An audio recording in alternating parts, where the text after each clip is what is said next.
இப்போது ஆரம்பமாக போகிறது நாட்டின் மிக பெரிய விசாரணை ஆப்கே அதாலத்தில் ரஜத் சர்மாவுடன்.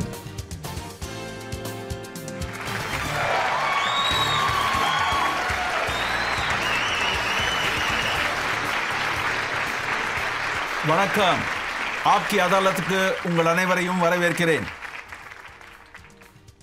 துபாயில் ஒரு அழகிய மாலை பொழுது. இன்னைக்கு இங்க நம்ம விருந்தினரா வந்திருக்கிறவர் ஹிந்தி திரையுலகின் சூப்பர் ஸ்டார் பஜ்ரங்கி பாய்ஜானாவும் சுல்தானாவும் மகிழ வச்சவர். நம்ம நாட்டோட பெருமை, திரையுலக ஆளுமை Salman Khan. Please welcome Salman Khan.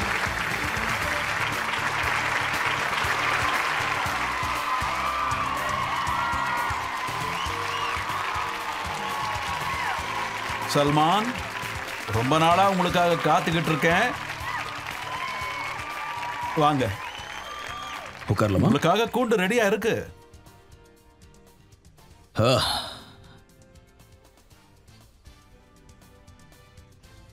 முதல் முறையா குண்டுக்குள்ள சேர் போட்டிருக்காங்க.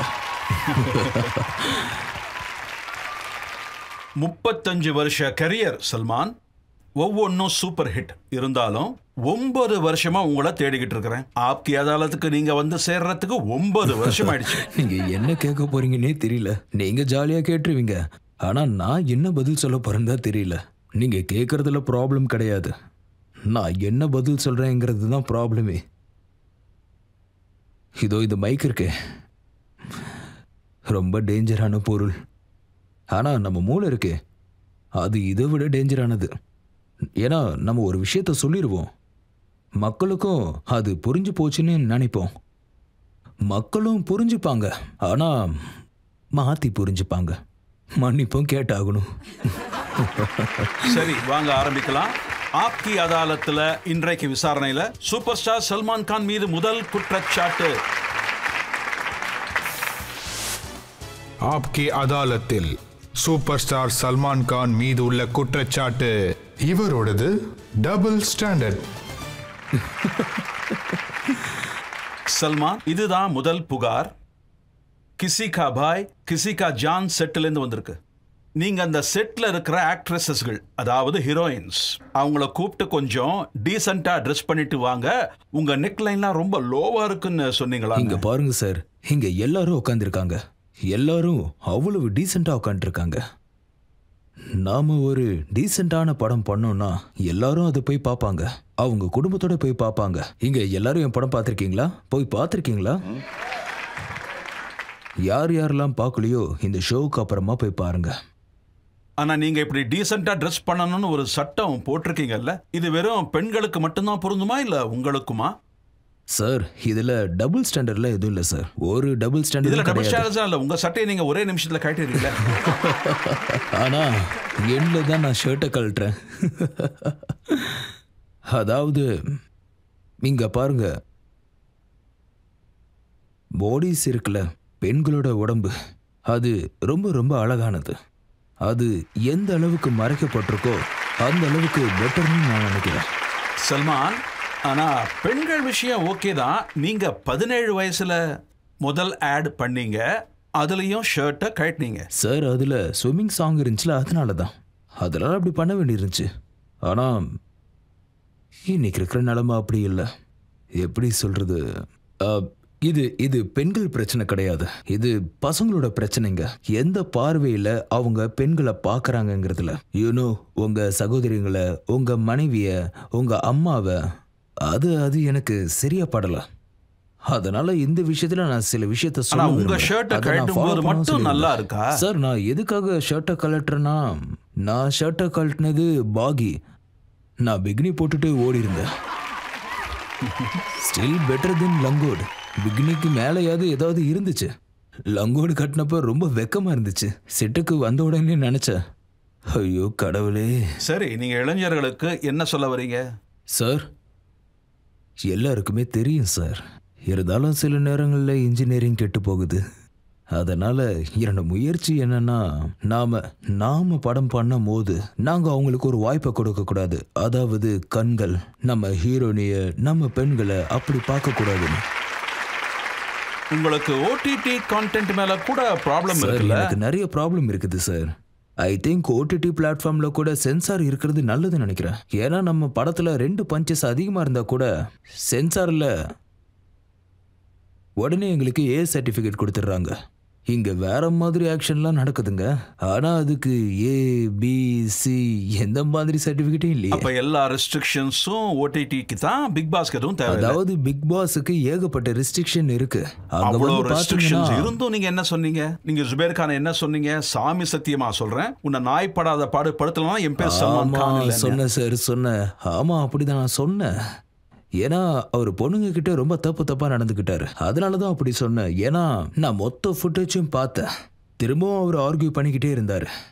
அப்புறம் பாரஸ் சாப்ரா கிட்ட நீங்க சொன்னீங்க, உள்ள இருந்து வெளியே வா, உன்னை என்ன பண்றேன் பாரு அப்படின்னு கூப்பிட்டுருக்கீங்க. ஆமா அவரும் அப்படிதான். அந்த அளவுக்கு அப்படி பண்ணல. ஆனா சில நேரங்கள்ல அடுத்தவங்க சொல்றதும் நாம கேட்போம்ல. ஏன்னா அவங்க மொத்த கண்டென்ட்டையும் பார்த்துருக்காங்க, ஃபாலோ பண்ணியிருக்காங்க. அதாவது எங்க கிரியேட்டிவ் ஹெட்ஸ், கண்டென்ட் ஆளுங்க இருக்காங்க. அப்போ அவங்க தான் எனக்கு இப்படி நடந்துச்சு அப்படி நடந்துச்சுன்னு சொல்லுவாங்க. அந்த நேரத்தில் இன்னும் கொஞ்சம் டெம்பர் அதிகமாயிரும், கோபம் வந்துடும். அப்போ கொஞ்சம் ஹைப்பர் ஆயிடுவேன். அதான் பிரச்சனை. அப்போ எனக்குள்ள நானே அனலைஸ் பண்ணி பார்த்தேன், நம்ம எதுக்காக இப்படி கோவப்படுறோம்? I shouldn't have reacted like this and I feel really bad. இன்னைக்கு சோஷியல் மீடியாவில் நானும் அப்பப்போ வரேன். ஸோ சினிமாவில் இதெல்லாம் ஓகே, ஸ்க்ரீனுக்கு அதெல்லாம் ஓகே, ஏன்னா அதெல்லாம் ரிட்டன் டைலாக்ஸ். ஆனால் சோஷியல் மீடியான்னு வந்தால் அதெல்லாம் வேலைக்கு ஆகாது. அதனால் அந்த கண்டென்ட் இருக்குல்ல, அது பிக் பாஸ் வீட்டோட கண்டென்ட். அது சில நேரங்களில் கொஞ்சம் அதிகமாயிரும், இல்லை ரொம்பவே அதிகமாயிரும். அண்டு அதுக்காக யாரையும் பிளேம்லாம் பண்ண முடியாது. ஏன்னா ஃபோன்ஸ் இல்லை, ஒரே வீட்டுக்குள்ள 24/7 ஏன்னா கேமரா இருக்குது, நம்மளை வாட்ச் பண்ணிக்கிட்டே இருக்குது. ஆனால் ஆண்டிஸ்லேயே அவங்கள காட்டுறாங்க. ஆனால் அதனால நமக்கு இருக்கிற டெம்பரை இழந்துருவோம்ல. சல்மான், மக்கள் என்ன நினைக்கிறாங்கன்னா இந்த பிக் பாஸ்ல திட்டுறது, கோவப்படுறது, அடிதடி, இந்த துரோகம், இதெல்லாம் இந்த ஷோவை நீங்க பாப்புலர் பண்ணத்தான் பண்றாங்கன்னு சொல்றாங்க. இல்லை சார், ஐ திங்க் இதனால ஷோவோட பாப்புலாரிட்டி குறைஞ்சு போயிடும். இங்க பாருங்க, அந்த ஷோவை எங்க அம்மாவும் உட்காந்து பார்த்தாங்க. நான் ஹோஸ்ட் பண்றதுனால மட்டும் இல்லை, அதுக்கு முன்னாடியும் எங்க அம்மா உட்காந்து பார்த்தாங்க. அவங்க நடுவில் பார்க்கறதே நிப்பாட்டிட்டாங்க, நிதானத்தை இழந்துட்டாங்க. பிகாஸ் ஃபால்ஸ் கண்டென்ட் அவங்க மைண்டுக்குள்ள 1க்கு 2 ஓடும். இப்போ போன 2 சீசன்ஸ்குள்ள ஷோ திரும்பவும் மேலே போயிருச்சு. ஏன்னா முன்னாடி இருந்த பல விஷயங்கள் இப்போ இல்லை. அதனால தான் இன்னைக்கு பார்த்தீங்கன்னா ரொமான்ஸ் இருக்கு, சின்ன சின்ன சண்டைகள் இருக்கு, கிச்சனில் நடக்கிற சண்டைகள் இருக்கு. யூனோ மேக் பிலீவ் சண்டைலாம் இல்லை. இப்போ கூட யாரும் பிலீவ் பண்ணலனா கூட நாங்கள் அதை போட்டு காமிக்கிறோம்.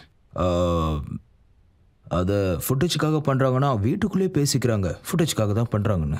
அப்புறம் ஷோ முடியும் போது நீங்கள் என்ன சொல்கிறீங்கன்னா, உங்கள் அப்பா அம்மாவை கவனிச்சுக்கோங்க, அவங்கள நீங்கள் ரெஸ்பெக்ட் பண்ணுங்க. ஆமாம் சார், ஆமாங்க. நான் என்ன சொல்கிறேன்னா, டோன்ட் ட்ரபிள் யுவர் பேரண்ட்ஸ். அப்புறம் பாரத் மாதா கி Jai. Try say that all the time. ஏன்னா அதை நான் பிலீவ் பண்ணுறேன், அதை பிலீவ் பண்ணுறேன். இதை பார்த்தீங்கன்னா பர்சனல் எக்ஸ்பீரியன்ஸில் வந்ததுங்க. ஏன்னா நான் என்னோட அம்மா அப்பாவை ரொம்ப கஷ்டப்படுத்தியிருக்கேன். அது மட்டும் இல்லைங்க, நான் என்னோட அப்பாவை டைகர்னு கூப்பிடுவோம், ரேம்போன்னு கூப்பிடுவோம். அப்புறம் அம்மாவை கபியல் ஷாக்கபிள்னு கூப்பிடுவோம். அவங்க எங்கள் 5 பேரையும் பொறுத்துக்கிட்டாங்க. அப்புறம் நிறைய அப்பா அம்மாங்கள் இருக்காங்க, அவங்களாலலாம் இதை தாங்கிக்க முடியாது. அப்புறம் அவங்க வருத்தப்படுவாங்க. நீங்கள் உங்கள் அம்மா அப்பாவை கஷ்டப்படுத்தினீங்கன்னா கஷ்டங்கள்லாம் சேர்ந்து ஒரு நாள் உங்களையே பாதிக்கும். ஆமாம், நீங்கள் கஷ்டப்படுத்திக்கிட்டு தானே இருக்கீங்க. அவங்க எத்தனையோ வருஷமா வீட்டுக்கு ஒரு மருமக வருவான்னு காத்துக்கிட்டு இருக்காங்க.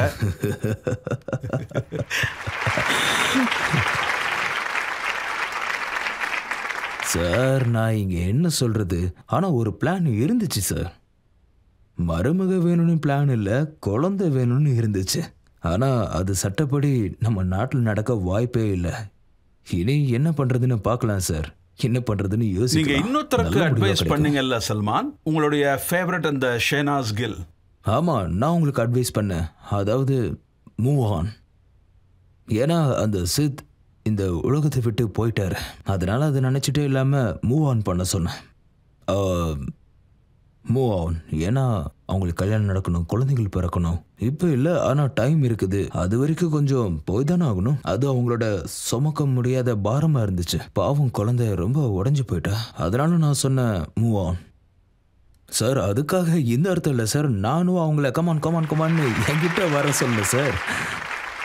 ஆனா சார் உங்களோட இந்த மூவ் ஆன் இருக்குல்ல, ஆமா, ஆமா, 1 விட்டு 2, 2 விட்டு 3, 3 விட்டு 4, இது இப்படியே போயிட்டே இருக்கே சார். கடவுளோட லவ் சார். இல்லை, பொண்ணுங்க இப்படி வராங்க போகிறாங்க, அது தானாக நடக்குது சார். ஆக்சுவலி எல்லாரும் நல்லவங்க தான். ஃபால்ட்டு ஏன் மேலேனே சொல்லலாம். ஏன்னு பார்த்தீங்கன்னா, ஒரு பொண்ணு போயிருந்தா அவள் மேலே தப்புன்னு சொல்லலாம். 2வது பொண்ணு போகும்போது தப்பு தான், என் மேலேயும் இருக்கலாம். 3வதும் ஃபால்ட் அவங்க மேலே இருந்தாலும் இருக்கலாம். ஆனால் 4வது பொண்ணு போகும்போது டவுட் வந்துடும், ஃபால்ட் அந்த பொண்ணு மேலேயா இல்லை ஏன் மேலேயான்னு. 5வது பொண்ணு மேலே கூட 60-40. ஆனால் அதுக்கப்புறமும் பொண்ணுங்க வந்து போனால் என் மேலே தான் ஃபால்ட்டுங்கிறத கன்ஃபார்ம் பண்ணிடுது சார். ஏன் ஃபால்ட்டு தான், அதனால் யாரையும் குறை சொல்ல முடியாது. அதனால் எல்லாம் ஏன் தப்பு தான், அதை ஃபியர்னு சொல்ல முடியாது. அதாவது அவங்க மனசில் இருக்கிற அந்த வாழ்க்கையை, அந்த சுகத்தை என்னால் ரியாலிட்டியில் கொடுக்க முடியாதோ, அதனால் எல்லாரும் அவங்க இடத்துல நல்லா இருக்காங்கன்னு நம்புகிறேன். நீங்க கரண் ஜோஹர் கிட்ட கூட இந்த கேள்வியை கேட்கலாம். ஏன்னா இப்ப அவர் 2 குழந்தைகளுக்கு அப்பா ஆயிட்டாரு சார். அதுதான் சார் நானும் முயற்சி பண்றேன். இப்போ கூட சட்டம்லாம் சேஞ்ச் ஆயிருக்கு, பார்க்கலாம் சார். எனக்கு குழந்தைங்கன்னா ரொம்ப பிடிக்கும் சார். I love kids. ஆனால் கிட்ஸ் வரும்போதே அவங்க அம்மாவும் சேர்ந்து வந்துடுறாங்க சார். குழந்தைக்கு அம்மா தேவைதான் சார். ஆனால் எங்கள் வீட்டில் அம்மாக்குன்னு ஒரு டீமே இருக்கு. எங்கள் வீட்டில் ஒரு டிஸ்ட்ரிக்டே இருக்கு சார், ஒரு ஊரே இருக்கு. அவங்க குழந்தைங்கள நல்லா பார்த்துப்பாங்க. ஆனால் அந்த குழந்தையோட அம்மா, அதாவது என் மனைவின்னு வந்தா ரொம்ப கஷ்டம் சார். பாருங்க எவ்வளோ சந்தோஷமா இருக்காங்கன்னு. சரி சல்மான், இன்னைக்கு உங்களோட உயிருங்கிறது யாரு, யாரோட கமிட்மெண்ட்ல இருக்கீங்க? சார் இன்னைக்கு நான் வெறும் சகோதரன் தான். சகோதரன் தான். நான் யார் என்ன உயிரினு கூப்பிட ஆசைப்பட்டேன்னா அவன் இன்னைக்கு என்ன அண்ணன்னு கூப்பிடுறா. அப்போ நான் என்ன பண்றது சார்?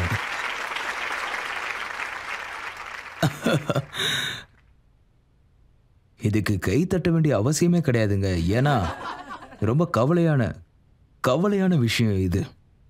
இன்னைக்கு இந்த உலகமே கேட்கக்கூடிய கேள்விங்க. பல வருஷமா இந்த கேள்வியை கேட்டுக்கிட்டு இருக்காங்க. அதாவது சல்மான் கான் எப்ப கல்யாணம் பண்ணிப்பாரு? எல்லாத்துக்கும் மேல இருக்கவன் தான் கருணை செலுத்தணும். கல்யாணம்னா கண்டிப்பா 2 பேர் தேவைப்படும். முன்னாடிலாம் எப்படின்னு பார்த்தீங்கன்னா அது சரியா அமையல சார். அதுக்கான நேரம் வரும்போது தான் புரியும். நான் வேணும்னு சொல்லுவேன், அந்த பொண்ணு வேணான்னு சொல்லுவா, அந்த பொண்ணு வேணும்னு சொல்லுவா, அப்போ நான் வேணான்னு சொல்லுவேன். ஆனால் இப்போ 2 பக்கமும் வேணான்னு தான் வருது. எப்போ 2 பக்கமும் சரி ஆமான்னு வருதோ அப்போ பண்ணிப்பேன் சார், கண்டிப்பாக பண்ணிப்பேன். அதுக்கு இன்னும் நேரம் இருக்குது சார். இப்போ 57 வயசு தான் ஆகுது. டைம் நிறைய இருக்கு சார். என்னை பொறுத்த வரைக்கும் இது ஃபர்ஸ்ட் அண்ட் லாஸ்டாக இருக்கணும். எனக்குன்னு ஒரு பொண்ணு இருந்தாகணும். அது நடக்கணும்ல. நான் சொன்னது மனைவின்னு ஒருத்தி இருக்கணும், அவ்வளோதான். சரி, அப்ப பசங்க எத்தனை வேணும் சார்? சார் குழந்தைங்க எத்தனை பெற்றுக்க முடியுமோ அத்தனை பெற்றுக்கலாம் சார். நிறைய குழந்தைங்க வேணும் சார், எக்கச்சக்கமாக இருக்கணும். ஏன்னா இப்போ நடந்தா கூட, அதாவது 5-6 வருஷத்துக்குள்ள I can still pay within for another 20-25 years. இதை தான் சார் சொல்லுவாங்க டெடிகேஷன், கன்சிஸ்டன்சி, ரெசிஸ்டன்ஸ். இதை மட்டும் நீங்கள் விடவே கூடாது.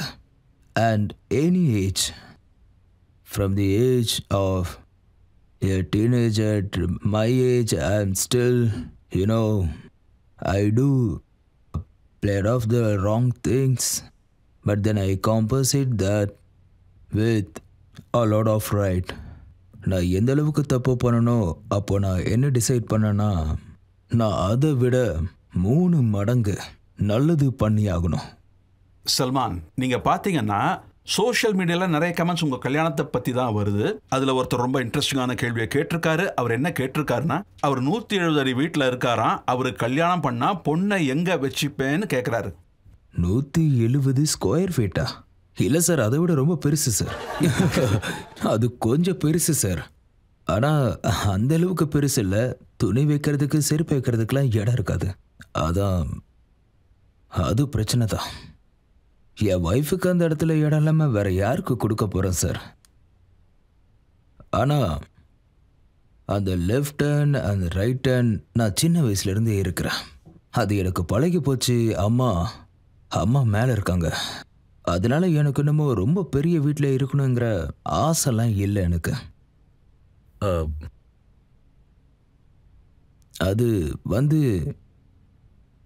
எனக்கு சின்ன வீடுனா ரொம்ப பிடிக்கும். நீங்கள் என் வீட்டை பார்த்துருப்பீங்க. ஆமாம்மா, நான் உங்கள் வீட்டை பார்த்துருக்கேனே. இந்த செட்டு எந்த அளவுக்கு பெருசாக இருக்கோ அந்த அளவுக்கு உங்கள் வீடும் ரொம்ப பெருசு. அப்படியா? இந்த செட்டு ரொம்ப பெருசுங்க. நான் சொல்கிறேன், இதிலிருந்து இது வரைக்கும் இங்கே லிவிங் ரூம். ஆமாம், கரெக்டு தான். ஜிம் அங்கே, அப்புறம் இங்கே. அப்போ நீங்கள் சொல்கிறதெல்லாம் வச்சு பார்த்தா உங்களுக்கு கல்யாணம் பண்ணிக்கிற ஐடியாவே இல்லைன்னு தான் நினைக்கிறேன். சார், இப்போது ரொம்ப ப்ரெஷர் வந்துருச்சு சார். இப்போல்லாம் என் அம்மாவும் அப்பாவும் என்னை இப்படியே பார்க்குறாங்க. அதனால் கொஞ்சம் ப்ரெஷர் வந்துருச்சு. ஆனால் நடக்கும்போது தானே எல்லாம் நடக்கும். இங்கே பாருங்கள், நீங்களா கல்யாணம் பண்ணி எவ்வளவு சந்தோஷமாக இருக்கீங்க. ரொம்பவே சந்தோஷமாக இருக்கீங்க. இவ்வளவு சந்தோஷம் எனக்கு தேவையில்லைங்க. இவங்ககிட்டயே கேட்டு பார்த்துடலாம் சார். யாரெல்லாம் கல்யாணம் பண்ணிக்கிட்டு சந்தோஷமா இருக்காங்கன்னு அங்கே இருக்கிற ஆம்பளைங்க கிட்ட கேளுங்க. இதை பாருங்க, டார்ச்சர் பண்ணுறதுக்காக, அதாவது நாம் அனுபவிக்கிறோம், அதை நீங்களும் அனுபவிங்க. அது ரொம்ப தப்பு. சரி, இப்போ நீங்கள் கை தட்டி தெரிவிங்க இல்லை கையை தூக்கி தெரிவிங்க. உங்களில் எத்தனை பேர் சல்மான் கான் கல்யாணம் பண்ணிக்கணும்னு சொல்கிறீங்க? அதாவது நீங்கள் என்ன சொல்ல வரீங்கன்னா, நானும் உங்களை மாதிரி நானும் அனுபவிக்கணும் இல்லை? அதாவது எப்படி டார்ச்சர் அனுபவிக்கிறீங்களோ அதே மாதிரி நானும் அனுபவிக்கணும் இல்லை? அங்கே பாருங்கள், உண்மையான ஆளுங்க இருக்காங்க, வேணான்னு சொல்கிறாங்க, பார்த்தீங்களா? கரெக்ட். ஏன்னா நீங்கள் உங்கள் வாழ்க்கையில் சந்தோஷமாக இல்லை. அதாவது ஒய்ஃப், மனைவி அவங்க பக்கத்துலேயே உட்காந்துருக்காங்க. இருந்தும் அவர் அவ்வளோ கான்ஃபிடென்ஸாக பண்ணிடாதீங்கன்னு சொல்கிறாரு. என் நிலைமையை பாருங்கள், என் முடியெல்லாம் கொட்டிருச்சுங்கிறாரு. சீக்கிரமா ஒரு மருமக வரணும் சல்மான். சீக்கிரமாவே உங்களுக்கு கல்யாணம் நடக்கணும். ஆனா நடக்கலனாலும் நீங்க கவலைப்பட போறது இல்ல. சொல்றது சரி. அதாவது முதல்ல மணப்பெண் வேணும், அப்பதான் கல்யாணம் பண்ண முடியும். இப்ப நாம ஒரு பிரேக் எடுத்துப்போம் சார். பிரேக்கு அப்புறமா ஆப்கி அதாலத்துல சல்மான் கான் மீது வழக்கு விசாரணை தொடரும். கரண் அர்ஜுன் செட்டுல நீங்க ஷாருக் கான சுட்டுட்டீங்களா? இல்ல சார், அப்படிலாம் சொல்லாதீங்க.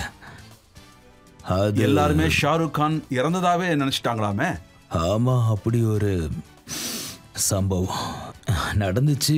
ஆனா உங்ககிட்ட இதை சொன்னது யாரு? Welcome back. இன்னைக்கு துபாயில ஆப்கி அதாலத்ல ஒரு முக்கியமான வழக்கு நடந்துகிட்டு இருக்கு. சூப்பர் ஸ்டார் சல்மான் கானை விசாரிக்கிறோம். ஆப்கி அதாலத்ல அடுத்த குற்றச்சாட்டு. ஆப்கி அதாலத்தில் சூப்பர் ஸ்டார் சல்மான் கான் மீது உள்ள குற்றச்சாட்டு குறும்புத்தனம் பண்றதுல இவர்தான் நம்பர் 1ன்னு சொல்றாங்க. சல்மான், நீங்க எத்தனை டைரக்டர்ஸ் கூட ஒர்க் பண்ணியிருக்கீங்களோ எல்லாரும் என்ன சொல்றாங்கன்னா, சல்மான் 11 மணிக்கு என்ன பண்ணுவாரு, 2 மணிக்கு என்ன பண்ணுவாரு, 4 மணிக்கு என்ன பண்ணுவாரு, என்ன குறும்புத்தனம் பண்ணுவாருன்னு சொல்லவே முடியாதுன்னு சொல்றாங்க. இதெல்லாம் போய் சார். 11 மணிங்கிறது சொல்றதெல்லாம் போய் சார். ஏன்னா நான் 11 மணிக்கெல்லாம் செட்டுக்கு வர மாட்டேன். அதனால நான் என்ன குறும்பு, என்ன தப்பு பண்ணியிருந்தாலும் அதை நான் என் வீட்டில் தான் பண்ணியிருக்கணும். நான் செட்டுக்கு அந்த டைமுக்கு வர மாட்டேன் சார். நீங்கள் என்னோட டைமை பார்த்தீங்கன்னா அது நான் உங்களுக்கு என்னோட ரொட்டீனை சொல்லிடுறேன் சார்.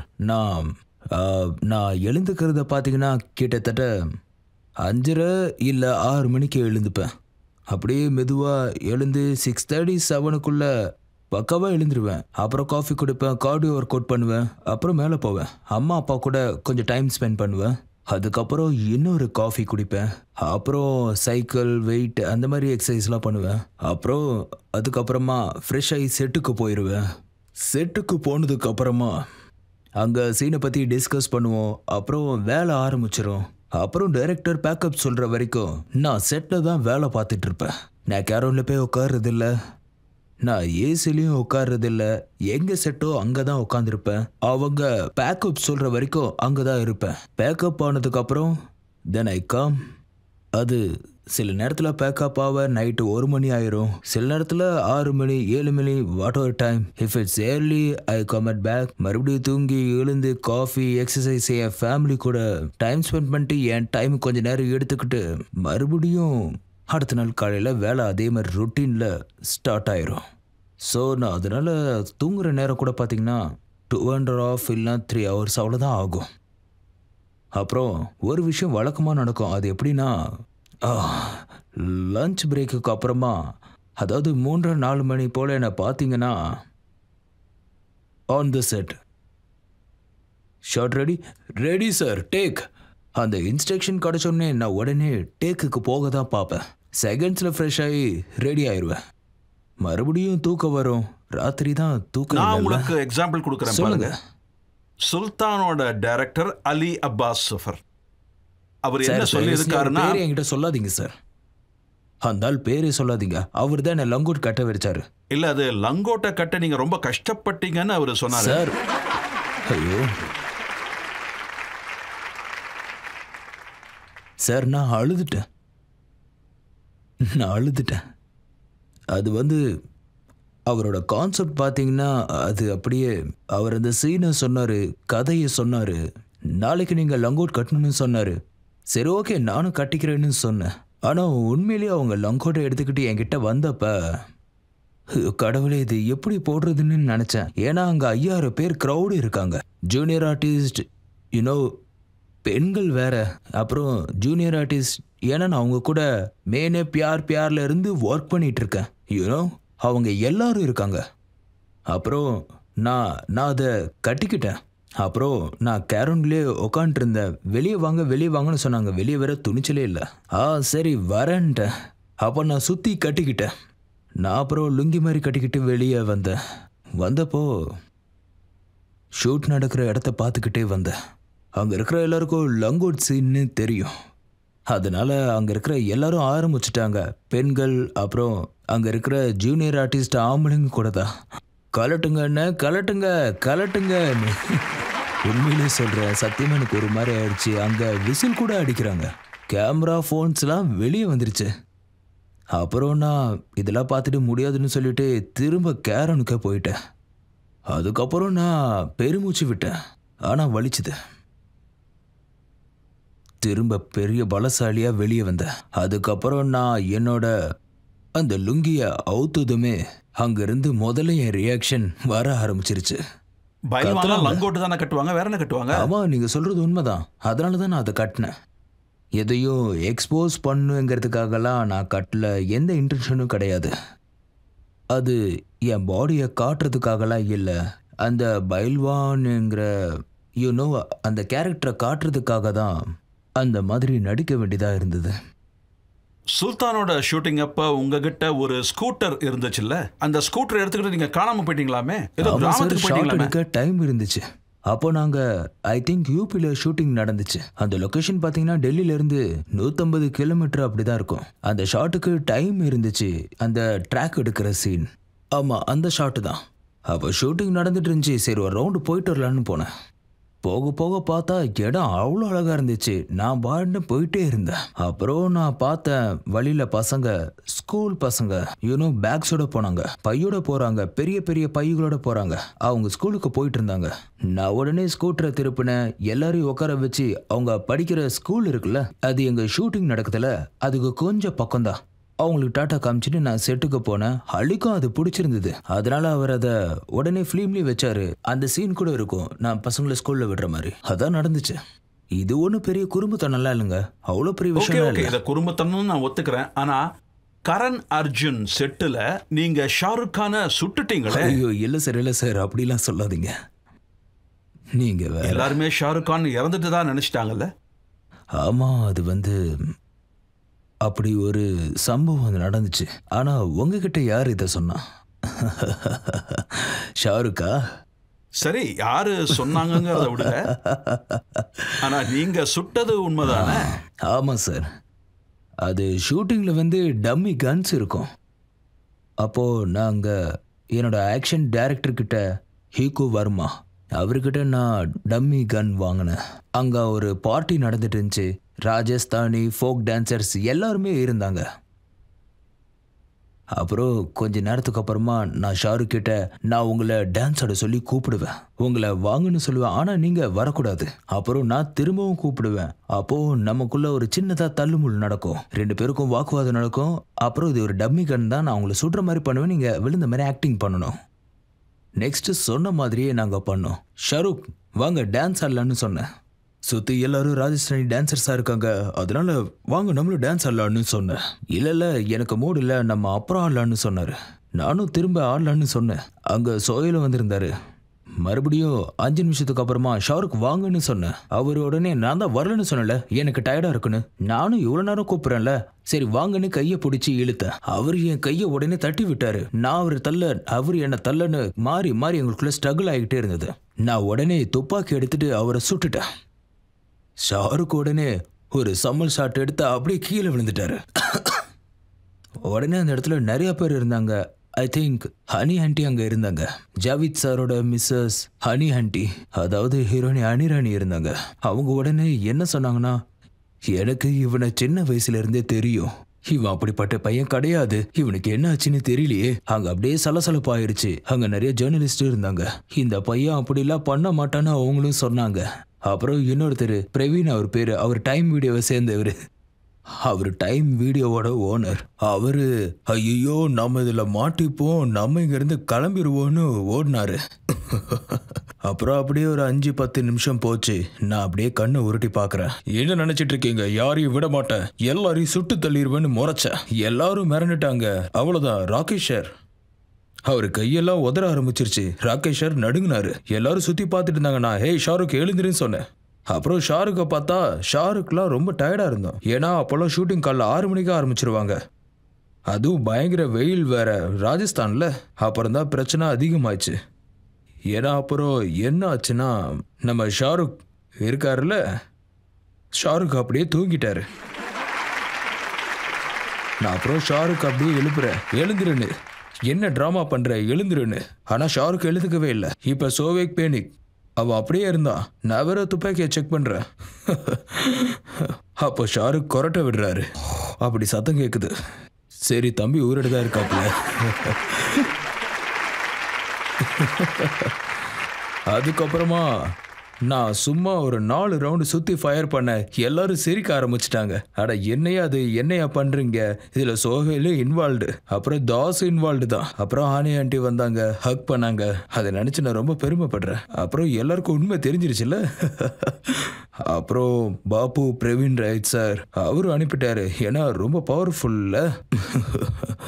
அப்புறம் ஒருத்தர் எங்க கிட்ட இப்படியா காமெடி பண்ணுவீங்க, எல்லாரும் ரொம்பவே பயந்துட்டாங்க. ஆமா, கொஞ்ச நேரம் அது எப்படி பயப்படாம இருப்பாங்க. இங்க பாருங்க சார், அது வந்து பெஸ்ட் பர்ஃபார்மர் இண்டஸ்ட்ரியில நம்ம ஷாருக்.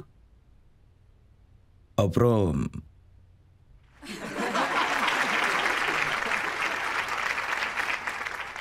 இதுல சொல்ல வேண்டியதுக்கு ஒன்றும் இல்லை, உங்களுக்கே புரிஞ்சிருக்கும். அவர் பண்ண கரண் அர்ஜுன் படத்தில் பண்ண பர்ஃபார்மன்ஸை விட ஆன் ஸ்க்ரீனை விட பெட்டர் இதுதான், மச் பெட்டர் இதுதான். எல்லாருமே கன்வின்ஸ் ஆயிட்டாங்க. ஓடுறதுக்கே நிறைய பேர் தயாராகிட்டாங்க. உண்மையிலேயே அது ஒரு குட் எக்ஸ்பீரியன்ஸ். நீங்க பண்ண குறும்புத்தனத்தை பத்தி பேசினாலே சஞ்சய் தத்தோட நீங்க பண்ண குறும்புத்தனம் தான் ஞாபகம் வரும். ஆனால் சார், நான் சஞ்சுவோட பண்ண குறும்புகள் எல்லாமே அது நிறைய பண்ணியிருக்கேன் சார். அதெல்லாம் இங்க வெளிப்படையா சொல்ல முடியாதுங்க. அதெல்லாம் வேற லெவல். ஒரு தடவை உங்களை ஏதோ பயங்கரமா திட்டினாராமே சார். அது வந்து அவர் எங்களோட குடும்பத்தில் ஒருத்தர். அவர் என்னோட அண்ணன். அடிக்கடி என்னை திட்டுவார் சார். ஆமா, அது அது அது அது உண்மைதான். ஆனா அதை விட அதிகமாக நாங்கள் ஒருத்தர் நேசிக்கிறோம். அப்புறம் அவரு என்னை பத்தி ஏதாவது தப்பா கேள்விப்பட்டா உடனே அவரு முதல் ஆளா கால் பண்ணுவாரு. அதே மாதிரி தான் நானும் அவரை பற்றி ஏதாவது கேள்விப்பட்டேன்னா நான் உடனே அவருக்கு கால் பண்ணிடுவேன். அதுலேயும் ஒரு சமயத்தில் அவர் ரொம்பவே கஷ்டப்பட்டார். உண்மையிலேயே அவருக்கு ரொம்ப கெட்ட நேரம். அப்புறம் அவர் எங்களுடைய பிரார்த்தனைகளால் தான் வெளியே வர ஆரம்பித்தார். கடவுள் நிஜமாவே அவங்களுக்கு உதவி நீங்க பண்ணாரு. அவருக்கு ஒரு கார் கொடுத்தீங்களா? அந்த சம்பவம் ஞாபகம் இருக்கா? மேனே தில் குச் கோத்தியாங்கிற படம், அதில் இவர் Sohail was directing and Sohail was also acting it. அப்புறம் சோயல் சஞ்சு கிட்ட சொன்னார், ப்ளீஸ் பாபா, இது ஒரு கெஸ்ட் அப்பீரியன்ஸ், இதுதான் கேரக்டர், அப்புறம் நீங்கள் ஸ்மைல் பண்ண வேண்டியது தேவையில்லை, நான் பண்ணுறேன்ட்டாரு. அப்புறம் மூவி கம்ப்ளீட் ஆயிடுச்சு. அப்புறம் எல்லாம் கம்ப்ளீட் ஆனதுக்கு அப்புறமா சஞ்சு என் வீட்டுக்கு வந்தார். அப்போது பார்ட்டி போயிட்டு இருந்துச்சு. அந்த நேரம் பார்த்து என்கிட்ட ஒரு கார் வந்துச்சு, M5 பிராண்ட் நியூ. அப்புறம் நான் சஞ்சுவை வெளியே கூட்டிகிட்டு போனேன். ஏன்னா அது ரோட்டில் தான் இறக்கிட்டு இருந்தாங்க. அவங்க காரை ட்ரக்கில் இருந்து அன்லோட் பண்ணிட்டு இருந்தாங்க. ட்ரக் அங்கேருந்து கிளம்பிருச்சு, கார் அங்கே நின்றுட்டு இருந்துச்சு. நானும் சஞ்சுவும் வெளியே போய் பார்த்தோம். அதை நான் சஞ்சுக்கிட்ட, bro this is the first piece in the country, நீங்கள் தான் அதை ஓட்டணும்னு சொன்னேன். அவர் உடனே தேங்க்ஸ் ப்ரோன்னாரு. அப்படி சொல்லிட்டு சாவி தூக்கி வச்சிட்டாரு, அதுவும் கடலில். அந்த காரை பார்த்தீங்கன்னா ஒரே ஒரு சாவியோடு தான் வரும். அந்த கார் வேற கிரேட்டுக்கு ஃப்ரண்ட்டில் வழியிலேயே நிற்குது, அதுவும் என்ட்ரன்ஸ்லேயே இருக்குது. யாராலையும் வெளியே போகவும் முடியாது, உள்ளே வரவும் முடியாது. கடலுக்குள்ளே ரொம்ப தூரமாக அவர் வீசிட்டாரு. 4 நாள் ஆச்சுங்க எங்களுக்கு அந்த சாவியை தேடி கண்டுபிடிக்கிறதுக்கு. இந்த ஒரு விஷயமே எங்களுக்குள்ள எவ்வளோ கனெக்ஷன் இருக்குன்னு உங்களுக்கே தெரியும். இந்த சஞ்சு கூட என்னை கல்யாணம் பண்ணிக்கணும்னு சொல்லி எவ்வளோ கன்வின்ஸ் பண்ணி பார்த்தாரு. இங்கே பாரு ப்ரோ, எனக்கு கல்யாணத்துல பெருசாக இன்ட்ரெஸ்ட் இல்லை. எதுக்கு சொல்கிறேன்னா, நான் வீட்டுக்கு டயர்டாக வருவேன், டயர்டாக வந்துட்டு போவேன். அப்போது ஒய்ஃபு வந்து கேட்பாங்க, அவங்க கேட்பாங்க எப்படி நாள் போச்சுன்னு. ஒரு நாள் இரிட்டேட்டாக இருக்கும், ஒரு நாள் ஃபன்னாக இருக்கும், ஆனால் ரொம்ப சோர்வாக இருக்கும். ஒவ்வொரு நாள் சமாளிக்கிறதுக்கு பேசாமல் சமையல்காரனாகவே இருக்கலாம். இந்த மேரேஜ் அட்வைஸ்லாம் கேட்டு என்னால் என்ன எப்போவும் மாற்றிக்க முடியாது. இதெல்லாம் சரியான பீத்தல் புல்ஷிட். சீரியஸ்லி ப்ரோ, ஆனால் வெயிட் பண்ணுறேன்.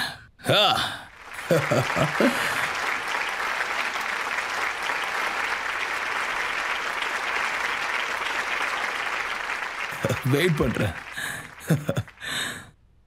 கல்யாணத்துக்கு என்ன கன்வின்ஸ் பண்ணாரோ இல்லையோ, அவர்கிட்ட இருந்து ஒரு ஃபோன் வந்துச்சு, bro I am cutting marriage. I set really when?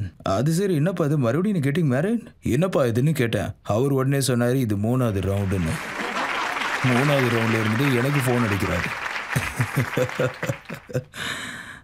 அவரை மாதிரி ஒரே ஒருத்தர் தாங்க இருக்க முடியும். அப்படி ஒரு டையை பண்ணிட்டு கடவுள் அதை உடச்சிட்டாரு. எஸ், சில டைம் நினைக்கிறதெல்லாம் நடக்காதுல்ல, பட் லவ் ஹிம். சஞ்சுவோட உங்களுக்கு இருக்கிற நட்பு ரொம்ப ஆழமானது இல்லை? அமீர் கானோடவும் ஒரு சம்பவம் நான் கேள்விப்பட்டிருக்கேன். அதாவது நியூயார்க்கில் நீங்களும் அவரும் ஒரு ஷோவில் பெர்ஃபார்ம் பண்ணும்போது தாண்டியா பறந்து விழுந்து ஒரு பொண்ணோட தலையில் அடிபட்டுடுச்சாமே? ஆமாம், நம்ம சாங்கில் எப்படி கையை அப்படி இப்படின்னு வீசும்ல, அவர் கையிலேருந்து தாண்டியா பறந்துருச்சு.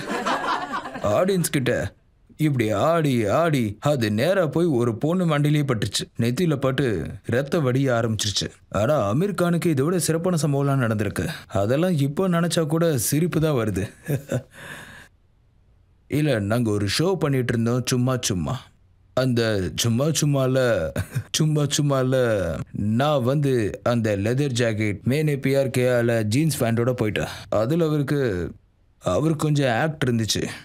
முதல்ல அவர் பத்தானி போட்டிருந்தாரு, அப்புறம் பத்தானியை கழட்டணும், அதுக்கப்புறம் வேற ட்ரெஸ்ஸை போடணும், அப்புறம் அதை கழட்டணும், அப்புறம் வேற.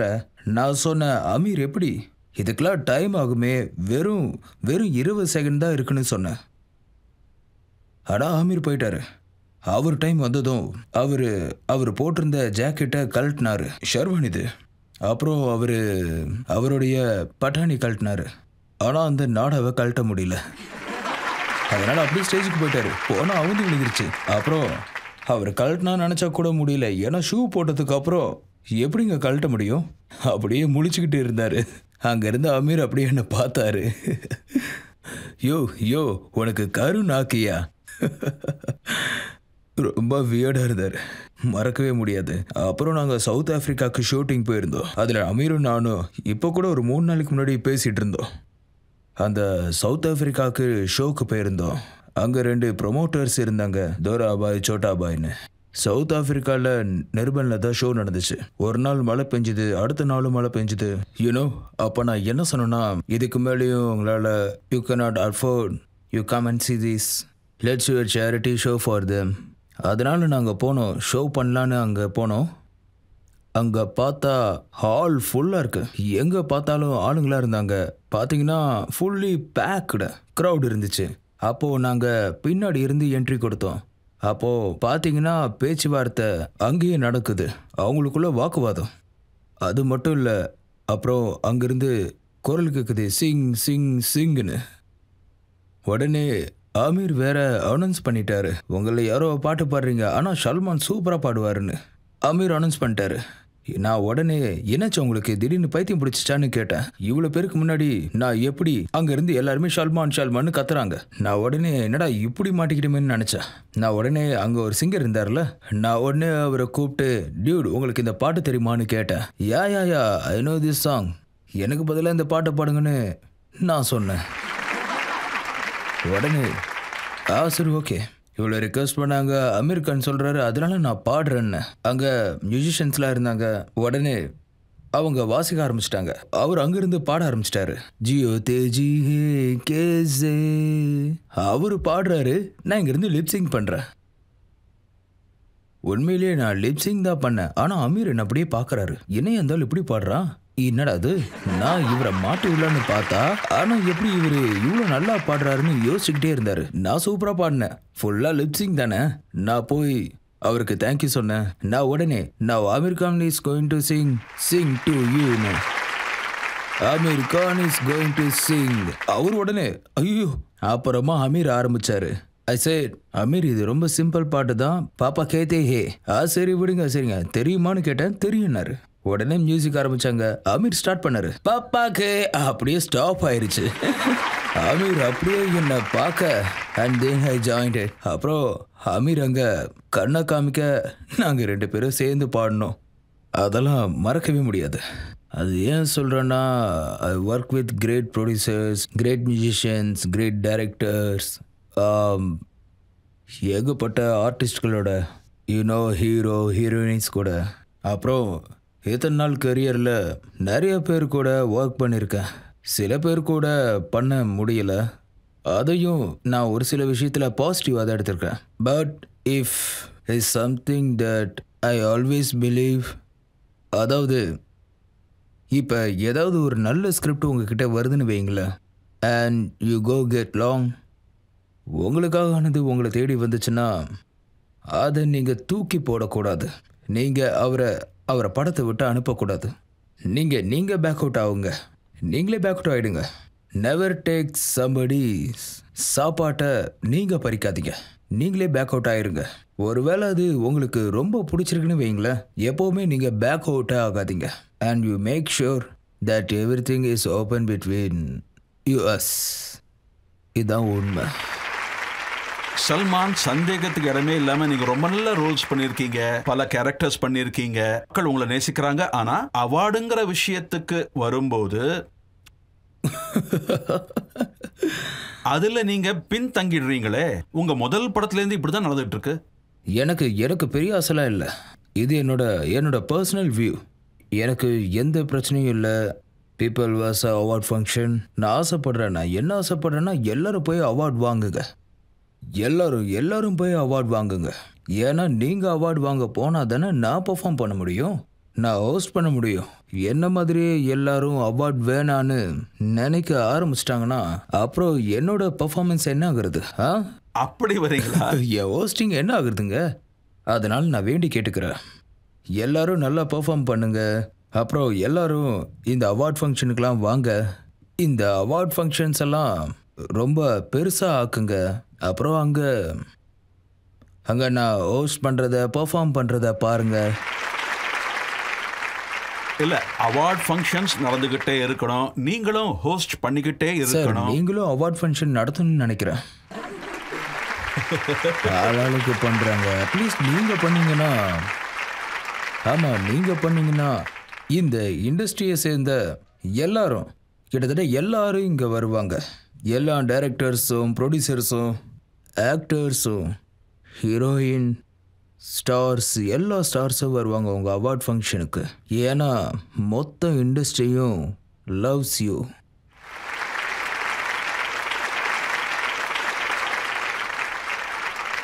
Loves you, loves you. இப்போ நாம பிரேக் எடுத்துக்க வேண்டிய நேரம் வந்துருச்சு. நான் முழுசா சொல்லிக்கிறேன். I love you. Thank you Salman. அப்புறம் இப்படியே ஐ லவ் யூ சொல்லி சொல்லி ரொம்ப பழகி போயிடுச்சு. ஐ லவ் யூன்னு சொல்லாம என்னால இருக்கவே முடியாது.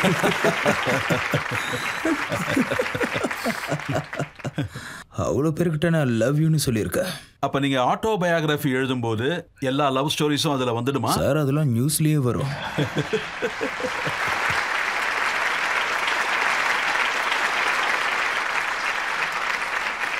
நாம இப்ப சின்னதா ஒரு பிரேக் எடுத்துக்கலாம். பிரேக்குக்கு அப்புறம் சல்மான் கான் மீது வழக்கு விசாரணை தொடரத்தான் போகிறது. சல்மான், இப்பெல்லாம் நீங்க ரொம்ப டென்ஷனா இருக்கீங்க. 5+ செக்யூரிட்டி இருக்கு. எப்ப பார்த்தாலும் போலீஸ் உங்க கூடவே இருக்காங்க. உங்க இஷ்டப்படி எதுவும் பண்ண முடியாது. சார், இன்செக்யூரிட்டியோட பெட்டர் செக்யூரிட்டி தான்.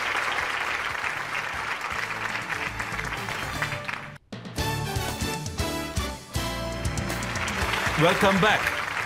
இன்னைக்கு ஆப்கி அதாலத்துல உங்களுடைய விருந்தினர் சூப்பர் ஸ்டார் சல்மான் கான். ஆப்கி அதாலத்துல அடுத்த குற்றச்சாட்டு. ஆப்கே அதாலத்தில் சூப்பர் ஸ்டார் சல்மான் கான் மீது உள்ள குற்றச்சாட்டு, இவர் கவனக்குறைவுக்கு பேர் போனவர். சல்மான், இப்பெல்லாம் நீங்க ரொம்பவே டென்ஷனா இருக்கீங்க. உங்களுக்கு 5+ செக்யூரிட்டி இருக்கு. எப்ப பார்த்தாலும் போலீஸ் உங்க கூடவே இருக்காங்க. முன்னாடிலாம் சைக்கிள் எடுத்துக்கிட்டு நீங்க கிளம்பிடுவீங்க. இப்ப அப்படிலாம் எதுவும் பண்ண முடியறது இல்ல சார். இன்செக்யூரிட்டியோட பெட்டர் செக்யூரிட்டி தான்.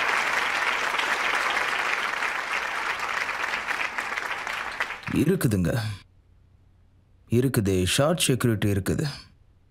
அப்புறம் இப்போ ஒருவேளை காட்டுக்குள்ள இருந்த புலி இப்போ கூண்டுக்குள்ள அடபட்டு கிடக்குதோ? ஆமா சார். இப்போ ரோட்ல சைக்கிள் ஓட்டிட்டு போக முடியல, தனியா எங்கேயுமே போக முடியல, அதெல்லாம் பண்ண முடியல. இல்ல, அதை விட எனக்கு பெரிய ப்ராப்ளம் என்னன்னா, நம்ம டிராஃபிக்ல இருக்கும் போகுது. அப்போ நமக்கு இந்த அளவுக்கு செக்யூரிட்டி, அவங்க வாகனங்கள், இன்கன்வீனியன்ஸ் டு அதர் பீப்புள், அது அவங்க பார்வையிலே தெரியும். என்னப்பா தம்பி, நீ இப்போ ஸ்டார் ஆயிட்டியா? அப்படி ஒரு லுக்கு வரும். மக்களுக்கு அது இன்கன்வீனியன்ஸாக இருக்கும். பாவம் அப்பாவி ஃபேன்ஸ், சில த்ரெட்ஸ் அப்படிலாம் இருக்கு. So that is the reason ஏன் அவ்வளோ செக்யூரிட்டிஸ் இருக்காங்கன்னு. அதான் காரணம். சல்மான், இந்த த்ரெட் ரொம்ப சீரியஸ். Yes sir. உங்களுக்கு வர த்ரெட்ஸ் பார்த்தீங்கன்னா நாட்டுக்குள்ளே இருந்து வருது, நாட்டுக்கு வெளியே இருந்தும் வருது. ஆமாம், நான் அதை எக்ஸாமின் பண்ணேன். உங்களுக்கு இந்த செக்யூரிட்டி கொடுத்துருக்காங்கல்ல, அது ஏன் கொடுத்துருக்காங்கன்னா உங்க மேல உள்ள த்ரெட் ரொம்ப சீரியஸ் ஆனது. ஆனா நீங்க தான் அதை சீரியஸாவே எடுத்துக்கிறது இல்லை. சார், என்ன பண்ணணும் பண்ணக்கூடாதுன்னு என்கிட்ட சொல்லியிருக்காங்களோ அதை நான் கரெக்டாக பண்ணிட்டு இருக்கேன். அவ்வளோ ஏன் சார், எங்க பிக்சர் கிஷிகா பாய் கிஷிகா ஜான்ல ஒரு டைலாக் இருக்குது. That they have to be lucky 100 times you have to be lucky once. அது இருக்க தான் செய்யுது. அதனால தான் ரொம்ப ஜாக்கிரதையாக இருக்கணும். Very careful. ஆனால் நீங்கள் ஷூட்டிங்கும் போகிறீங்க, அவார்ட் ஃபங்க்ஷனும் போகிறீங்க, ஈத் பார்ட்டியும் பண்ணுறீங்க, இஃப்தார் விருந்துக்கும் நீங்கள் போகிறீங்க. சார், நான் ஃபுல் செக்யூரிட்டியாக தான் சார் போகிறேன். அப்புறம் ஆனால் இப்போ நான் செக்யூரிட்டி இல்லாமல் இங்கே இருக்கேன். ஆனால் இங்கே அந்த மாதிரி தேவை இருக்காதுன்னு தோணுது. இங்கே நான் டோட்டலி சேஃப். இந்தியாவுக்குள்ளே எனக்கு சில பிரச்சனைகள் இருக்கு, ப்ராப்ளம்ஸ் இருக்கு. But I'm okay. எது நடக்கணுமோ அது நடந்து தான் தீரும். நம்ம என்ன ட்ரை பண்ணாலும். அப்புறம் I believe that he is there. அவ்வளோதான். ஆனா அதுக்காக வந்துட்டு அவர் இருக்காருன்னு சொல்லிட்டு நான் வெளியெல்லாம் சுத்த முடியாது. முடியவே இதுக்கு முன்னாடி முடியாது. பாத்தீங்கன்னா பாதுகாப்புக்கு உங்க கூடவே ஒருத்தர் இருந்தாரு, அவரே எல்லா விஷயத்தையும் பார்த்துக்கிட்டாரு. இப்ப அந்த மாதிரி ஏகப்பட்ட பேர் என் கூட இருக்காங்க. ஏகப்பட்ட பேர் வந்துட்டாங்க. ஏகப்பட்ட துப்பாக்கிகள் இருக்குதுங்க. அதெல்லாம் பார்த்தாலே எனக்கு பயமா இருக்கு. அதை ஆனா எங்க point சல்மான் அது பண்றதுன்னே வந்து தெரியல. முன்னாடி பின்னாடி முன்னாடி பின்னாடின்னு. அப்போ சில நேரங்கள்ல ஒரு லுக்கு வரும் சார். ஓஹோ அப்படியா, சூப்பர் மேஸ். அப்புறமா அவன் புரிஞ்சுப்பான். எதுவும் சொல்றதுக்குள்ள. அப்புறம் நம்ம யாராவது இந்த மினிஸ்டர்ஸ்லாம் பார்க்கும்போது வா வா வா வா வா வா வா எல்லாரும் திரும்பி பார்ப்பாங்க. இப்போ அந்த லுக்கு என் மேலேயும் விழுது. அதனால் நான் உங்ககிட்ட சொல்லிக்கிறேன், இந்த சைரன் சவுண்ட்லாம் எனக்கு கேட்கக்கூடாதுன்னு மெதுவாக ஓட்ட சொல்லியிருக்கேன், ஸ்லோவா. ஏன்னா எப்போவுமே அந்த அக்ரெசிவான ஃபாஸ்ட் பிளேஸில் அந்த பைலட் வண்டி போயிடும் சார். ஆனால் நான் உட்காண்ட்ருக்க வண்டி இருக்குல்ல, நான் வெளியே வருவேன். ஏன்னா யாரோ பயமுறுத்துனாங்கள, அவங்க வெளியே வர போகிறதில்ல. என் வேலையை நான் தானே செஞ்சுக்கணும். ஸோ அதனால நான் எப்பவும் ஜாக்கிரதையாக இருப்பேன். ஆனா இந்த த்ரெட் இருக்குல்ல, இதுக்கு பின்னாடி 20 வருஷத்துக்கு முன்னாடி உள்ள ஒரு கதை இருக்கு. பிளட் பக் கேஸோட கதை. சார் எனக்கு சத்தியமாக அதெல்லாம் என்ன இதுன்னு தெரியாது சார். எனக்கு நிஜமாக அதெல்லாம் தெரியாது. எனக்கு தெரியாது. நம்ம ஜுடிஷியல் சிஸ்டம் பாருங்கள் சார், அது ரொம்ப திறமையானது. சட்டம் முடிவு பண்ணும் சார். நம்ம ஜட்ஜ் சார் முடிவு பண்ணுவார். ஸோ என்ன டிசிஷன் வந்தாலும் அதை நாம் will take it on sir. Bring it on. நான் உங்களோட இந்த கருத்தை ரெஸ்பெக்ட் பண்றேன். ஏன்னா இப்ப கோர்ட் கேஸ்ல இருக்கு, நீதிமன்றம் எல்லாத்தையும் முடிவு பண்ணும். நீங்க அக்விட் ஆவீங்கன்ற நம்பிக்கை எனக்கு இருக்கு. ஆப்கே அதாலத்திலிருந்து எஸ்கேப் ஆயிடுவீங்க, அங்கிருந்து நீங்க அக்விட் ஆயிடுவீங்க. ஆனா சல்மான் கான்ங்கிறவர் ஒரு மேக்னெட் மாதிரி. பிலிம் இண்டஸ்ட்ரியில என்ன பேச்சு நடந்தாலும் சரி, என்ன பிரச்சனை நடந்தாலும் சரி, ஒரு ஆள் இறந்து போயிட்டா கூட அந்த பழி சல்மான் கான் மேலதான் விழும். சல்மான் தான் அவரை இண்டஸ்ட்ரியை விட்டு வெளியே துரத்திட்டாரு, அவரை வேலை செய்ய விடல, அதனால தான் அவர் வெளியே போயிட்டாரு. சார் நானே இண்டஸ்ட்ரியோட அவ்வளோ இணைஞ்சு இல்லை. என்னை பார்த்தீங்கன்னா இண்டஸ்ட்ரியில் அவங்க கூட வேலை பார்க்குறேன். அப்புறம் அவங்க கூட நான் ஷூட்டுக்கு அப்புறமா கொஞ்சம் பேசுவேன், அப்புறம் வீட்டுக்கு வந்துடுவேன். அப்புறம் நான் என் ஃபேமிலி கூட தான் இருப்பேன். மற்றபடி நீங்கள் நினைக்கிற மாதிரி நான் இண்டஸ்ட்ரியோட பெரிய ஆளா தினமும் பார்ட்டி வைக்கிறவன், தினமும் கெட் டுகெதர்ஸ் வைக்கிறவன், அப்புறம் இண்டஸ்ட்ரியில் இருக்கவங்க எல்லாருமே எனக்கு ஃப்ரெண்ட்ஸ். அது இருக்கும். ஆனால் சின்ன வயசு ஃப்ரெண்ட்ஸ் இருக்காங்க, சீனியர்ஸ்லாம் இருக்காங்க. பட் ஆனா எல்லாரும் என்ன சொல்றாங்கன்னா, பிலிம் இண்டஸ்ட்ரியில வேலை செய்யணும்னா சல்மான் கானை செட் பண்ணிக்கணும். சார் என்னால் என்னைய செட் பண்ண முடியலையே சார். இத்தனை வருஷத்துக்கு அப்புறமா ஆதி சோப்ரா வேலை செய்ய ஆரம்பிச்சிருக்காரு. இப்போ புது படம் பண்றேன்னு கரண் ஜோஹர் கால் பண்ணாரு. So this are the big producers, directors. So அது நாங்கள் அவங்க கிட்ட ஒர்க் பண்ணுறது, அவங்க எங்ககிட்ட ஒர்க் பண்ணுறது, இதெல்லாம் இப்போ சமீபத்தில் தான் அங்கே ஆரம்பிச்சுது. இப்போ 10 வருஷமாக தான். பட் இதுக்கு முன்னாடி என்னை யாரும் டச் பண்ணவே மாட்டாங்க. என்னை பொறுத்த வரைக்கும் என்னோட பழைய ப்ரொடியூசர்ஸ் இருக்காங்கல்ல, அதாவது பபித் சார் இருக்காரு, அவர் குல்மான் பண்ணார் என்னை வச்சு. ஷாதிகாருக்கு என்னை வச்சு ஃபர்ஸ்ட் படம் பண்ணார். அப்புறம் ஒரு 3 நாள் படம் பண்ணேன். அப்புறம் மிஸ்டர் ஷாம் பஜாஜ் இருக்காரு, அவர் என்னோட நண்பராக தான் இருக்காரு. எனக்கு நல்லா தெரியுங்க, எனக்கு கீழே விழுற நேரம் வரும்போது இவங்க மட்டும்தான் என் கூட இருப்பாங்க. ஆனா எல்லாரும் என்ன சொல்றாங்கன்னா, சல்மான் ஒருத்தர் மேல கோவப்பட்டுட்டா அவர் இண்டஸ்ட்ரியில இருக்கவே முடியாதுன்னு சொல்றாங்க சார். இல்லை சார், அப்படின்னா கோவம் பட்டுன்னு சொல்றது அப்படி பட்டதே என்கிட்ட இல்லை சார். குவாலிட்டியே இல்லை. There are people drink and get. நான் இவனை விட மாட்டேன், அவனை விட மாட்டேன்னு. ஆனால் நான் குடிச்சேன்னா அது விடுங்கய்யா. எனக்கு அவ்வளோ தைரியம் கிடையாது குடிச்சிட்டு நிறைய பேச. என் பாடியும் செட் ஆகாது. நான் ஆல்கஹாலை வெறுக்கிறேன். அதாவது நான் இவனை விட மாட்டேன் அப்படி இப்படின்னு போதையை போட்டு உளறிட்டு இருக்க மாட்டேன். அந்த மாதிரி எண்ணெல்லாம் எனக்கு கிடையவே கிடையாது. ஆனால் தலை நல்லா சுற்றி எடுக்கும். இதெல்லாம் ஒரு விஷயமே இல்லைன்னு தோணும். சாதாரண இந்த விஷயத்துக்கெல்லாம் ரொம்ப பெருசா பிரச்சனையை சேர்த்துக்க கூடாது. இது ஒரு ஜேர்னி, நம்மளும் அது கூட டிராவல் ஆகணும். அதை விட்டுட்டு ஒரு சில பேர் ஒளறிக்கிட்டு சுத்துறாங்க. ஆமா, நீங்க சொல்றது சரிதான். அதான் எல்லாருக்குமே தெரியுமே, பட்டானை ஹிட் பண்ண சல்மான் கான் எவ்வளவு கஷ்டப்பட்டு இருக்காரு. கண்டிப்பா கிடையவே கிடையாது. இந்த கிரெடிட்டை ஷாருக் கான் கிட்ட இருந்து யாராலையும் பறிக்கவே முடியாது சார். ஆதி சோப்ரா கிட்ட இருந்தும் கண்டிப்பா கிடையாது, சான்ஸே இல்லை.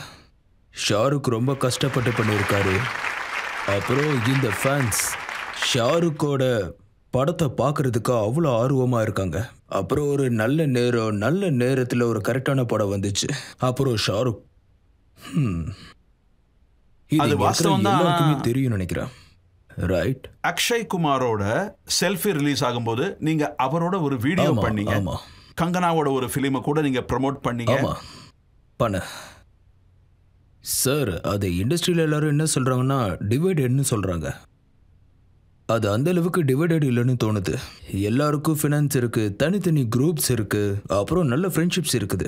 ஆனா இப்போ இண்டஸ்ட்ரிக்கு பிரச்சனை வந்தாலும் எல்லாரும் கண்டிப்பா ஒன்று சேருவாங்க சார். நீங்க கரண் ஜோஹரோட ஃபிலிம் பண்றீங்க. ஆமா சார். ஆமா, நான் ஏற்கனவே ஒரு கூட பண்ணியிருக்கேன். ரொம்ப வருஷத்துக்கு முன்னாடி குச் குச் ஹோத்தால அவருக்காக நீங்க ஒரு சப்போர்ட்டிங் ரோல் அதுல பண்ணீங்கல்ல? ஆமா சார். அப்போ என்ன நடந்துச்சுன்னா, அது ஷாயிஃப் அலி கான், சப்சந்தர் சூப் சிங் எல்லாரும் பண்ண மாட்டேன்னு மறுத்துட்டாங்க. அப்போ என்னோட சிஸ்டர் அல்திராவும் அவங்களுக்கு நடுவில் ஒரு நல்ல ஃப்ரெண்ட்ஷிப் இருந்துச்சு. அவங்க அல்திரா கிட்ட கேட்டுக்கிட்டாங்க, யூ மஸ்ட் டூ த ஃபிலிம்னு சொன்னாங்க. அப்புறம் என்கிட்ட ஃபர்ஸ்ட் ஆஃப் சொன்னாங்க. ஃபர்ஸ்ட் ஆஃப்ல நான் இல்லவே இல்லை. நான் அவர்கிட்ட கேட்டேன், எதுக்காக டைம் வேஸ்ட் பண்றீங்கன்னு. நீங்க பொறுமையா இருந்தீங்கன்னா இதோட பலன் உங்களுக்கு கிடைக்குன்னு சொன்னாரு. ஆனா அவர் வெளியே என்னை பார்த்தா பயமா இருக்குன்னு சொல்லுவாரு. எனக்கு அவரை பார்த்து ரொம்ப பயம் வரும். உங்களுக்கு முதல் படத்துல நான் உங்க கூட ஒர்க் பண்ண, அப்புறம் நீங்க எதுக்கு பயப்படுறீங்க? அப்புறம் நாங்க என்ன கேள்விப்பட்டோம்னா டைகர் 3ல ஷாருக்கும் உங்க கூட இருக்காராமே. அது ஒரு சர்ப்ரைஸ்ங்க. சரி, இப்போ நாம இன்னொரு சின்ன பிரேக் எடுத்துக்கலாம். இந்த சர்ப்ரைஸ் அப்படியே இருக்கட்டும். பிரேக்குக்கு அப்புறம் ஆப்கி அதாலத்துல சல்மான் கான் மீது வழக்கு தொடரும். அப்புறம் நான் உங்களோட இந்த கேக்கை கட் பண்ண போறேன், இந்தியா டிவி துபாயில லான்ச் பண்றதுக்காக. தேங்க்யூ.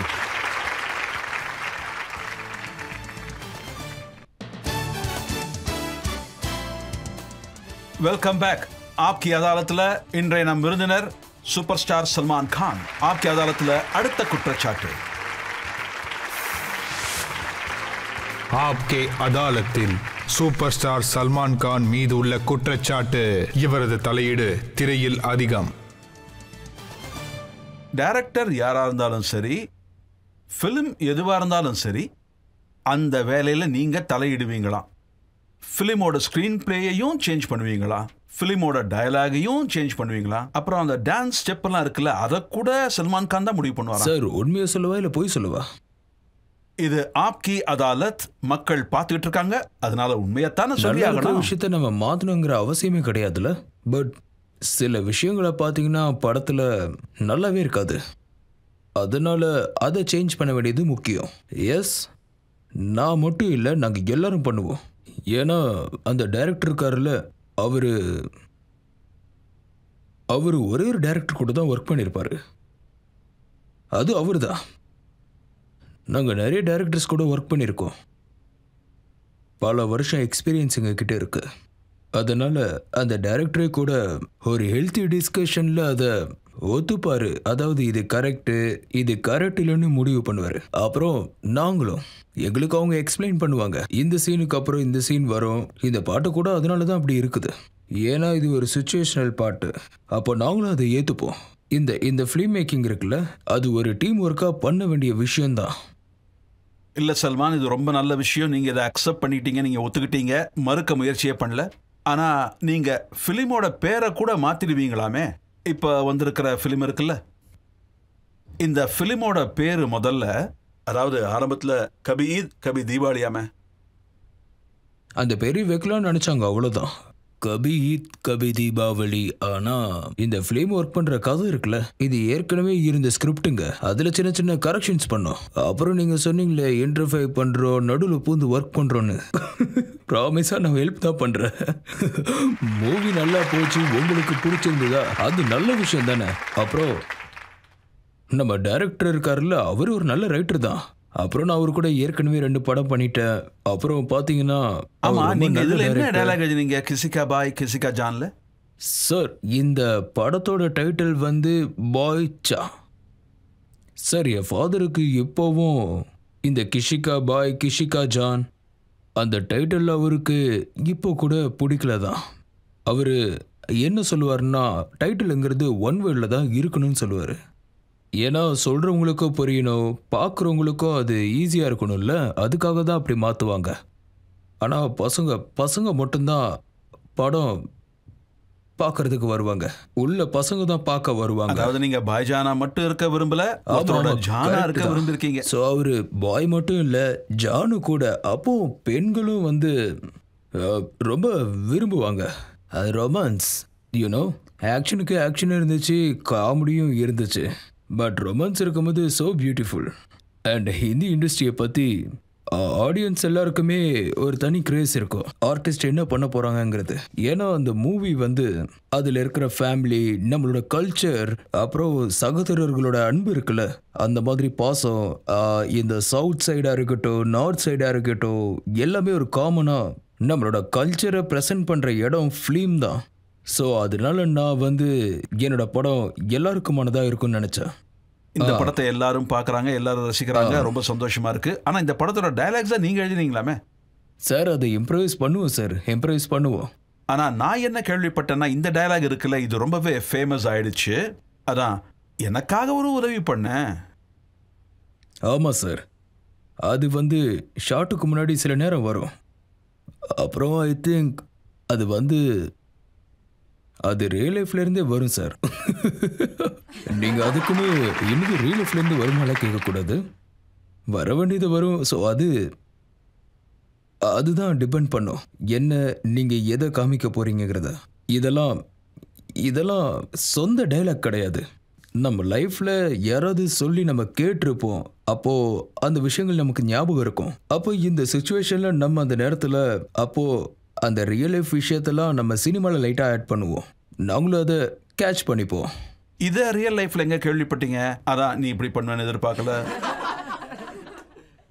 அது சார், இது அவரோட டைலாக் சார், நம்ம டைரக்டர் சாரோடது.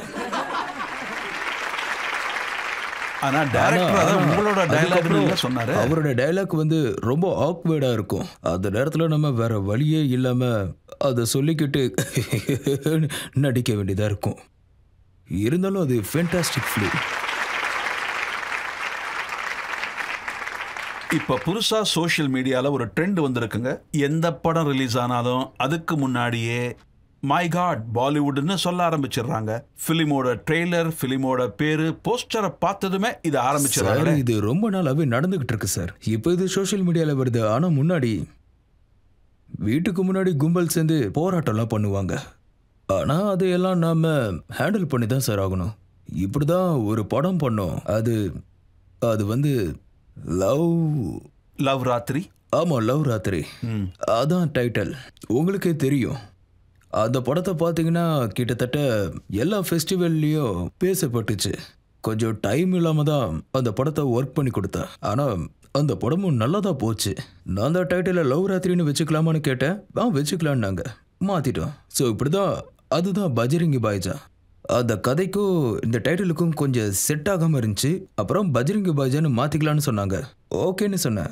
ஐ செட் இது பஞ்சாபுக்கு போகிறதா இருந்தா அப்போ இதை பஜ்ரங்கி பாஜி, இல்லை இது யூபி போகிறதா இருந்தா அப்போ பஜ்ரங்கி பையா, அப்போ இது மகாராஷ்டிராவாக இருந்தா அப்போ இதோட பேர் பஜ்ரங்கி பாவ், யூனோ. ஸோ இதை சொன்னோம். அப்புறம் அவங்க இதை அண்டர்ஸ்டாண்ட் பண்ணாங்க, பஜ்ரங்கி பைஜா. அப்புறம் எல்லாரோட ஒப்புதலில் இந்த பேரை மாற்றணும், பஜ்ரங்கி பைஜான்னு. Great movie. பஜ்ரங்கி பாய்ஜானை எல்லாரும் விரும்பினாங்க, ரொம்ப பெரிய ஹிட் ஆச்சு. நீங்க என்ன நினைக்கிறீங்க? உங்க ஆக்டிங்கை பொறுத்த வரைக்கும் உங்களோட ஒன் ஆஃப் தி பெஸ்டா அது? சார், அதில் பெருசாக ஆக்டிங்கே இல்லை சார் எனக்கு. ஏன்னா அந்த ஃபிலிமே ரொம்ப சூப்பர் சார். அது வந்து ஏன்னா அந்த டீமோட சேர்ந்து அப்படியே அந்த ஷூட்டிங் போகும்போது சரி, அப்புறம் என்னோட சீன்ஸும் வரும்போதும் சரி எனக்கு நானே கேட்டுப்பேன் இது நானானு. ஏன்னா அதில் அந்த கேரக்டரே டோட்டலாக வேற மாதிரி தான் இருக்குன்னு சொல்லலாம். ஏன்னா நான் அந்த மாதிரி ஒரு படத்தை இதுக்கு முன்னாடி பண்ண மாதிரி ஃபீலிங்ஸே இல்லை. அப்புறம் திரும்ப எனக்குள்ள என்னமோ நடந்துச்சு. அப்புறம் எனக்குள்ள ஒரு கிளீனப் ஸ்டார்ட் ஆயிடுச்சு. அண்ட் தென் லைக் ஆஃப்டர் ரொம்ப நாளைக்கு அப்புறமா நான் பிரேம் ரத்தன் அண்ட் பாயோ பண்ணேன். அதுக்கு எனக்கு ரொம்ப டைம் ஆச்சு. ஏன்னா அந்த மூவிக்குள்ள எனக்கு என்ன தோணுச்சுன்னா இது நல்ல விஷயமா இல்லை ஃப்ராட் ஆக்டிங்கானு தெரில. நான் எமோஷன் எல்லாத்தையும் மிஸ் பண்ணேன். என்னோட நட பாவனை பேச்சு எல்லாமே சீரியஸாக சொல்ல போனால் நான் அந்த கேரக்டராக தான் இருந்துக்கிட்டே இருந்தேன். அப்போதான் எனக்கு அது வந்து நீங்கள் பார்த்தீங்கன்னா பஜ்ரங்கி பாய்ஜான், நான் பஜ்ரங்கி பாய்ஜான் கிளைமேக்ஸை பார்த்த உடனே அந்த ஷூட்டிங் ஸ்பாட்டில் நாங்கள் எல்லாத்தையும் மறந்துட்டோம். Rajamouli also pointed out to is the father mister Vijender Prasad. அதை விஷுவலைஸ் பண்ணி அவர் என்கிட்ட என்ன சொன்னார்னா அது டோட்டலாகவே அதோட கிளைமேக்ஸ் வந்து எல்லாரையும் சீட்டோட முனையிலேயே அப்படியே உட்கார வச்சுது. அதுதான் பஜ்ரங்கி பாய்ஜான். ஏன்னா படம் முழுக்கவே நான் விட்டுட்டு வரேன்னு அப்படியே சொல்லிக்கிட்டு படத்தோட எண்டில் நவாசுதீன் கிட்ட போய் நீ போய் கொடுத்துட்டு வான்னு சுச்சுவேஷன் வரும். ஆக்சுவலி அந்த படத்தில் என்ன நடந்திருக்கணும்னா இல்லை படம் நல்ல ஹிட்டு தான். என்னோட ஃபீலிங்ஸ் அந்த விஷயம் மட்டும் நடந்துருந்துச்சுன்னா இந்த படம் இன்னும் பெரிய அளவுக்கு ஹிட் ஆயிருக்கும். பட் அது நடக்கலை. இருந்தாலும் என்னோட ஃபீலிங்ஸ் ஒன்று இருக்குல்ல, அது நடந்தால் நல்லா இருந்திருக்குன்னு எனக்கு அப்பப்போ மனசுக்குள்ள தோணிக்கிட்டே இருக்கும். அப்படின்னா இந்த படத்தில் நீங்கள் சொல்கிறத டைரக்டர் கேட்கல? ஆமாம் சார். அந்த மூவி நல்லா போச்சு சார். நான் நினச்சது மட்டும் நடந்துருந்துச்சுன்னா படம் இன்னும் பெரிய ஹிட் ஆயிருக்கும். சஞ்சய் லீலா பன்சாலியோட நீங்கள் ஒரு படம் பண்ணுறதா இருந்துச்சுல்ல? ஆமாம் சார். இன்ஷா அல்லாஹ். கடவுளே நடக்கலை. வாய்ப்பு இருந்தால் வேற ஏதாவது படம் பண்ணலாம்.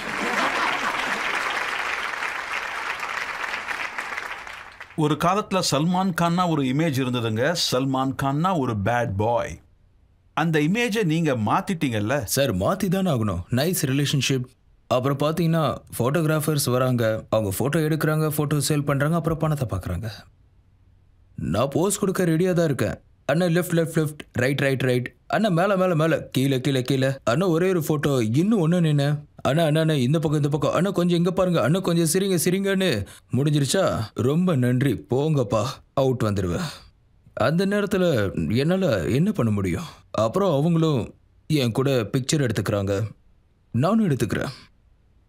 ஆனால் ஒரு காலத்தில் என்னை வந்து பார்த்தீங்கன்னா ரொம்ப சின்ன பையனாக இருந்தேன். ஆனால் இன்னைக்கு உங்களுக்கே தெரியும் லைஃப்பில் நிறைய விஷயத்த நம்ம பார்த்துட்ருக்கோம். ஸோ அதனால் சில விஷயத்தெல்லாம் பொறுத்துக்கிறேன். ஏன்னா அப்போ அவங்க ரொம்ப காமாக இருந்தாங்க.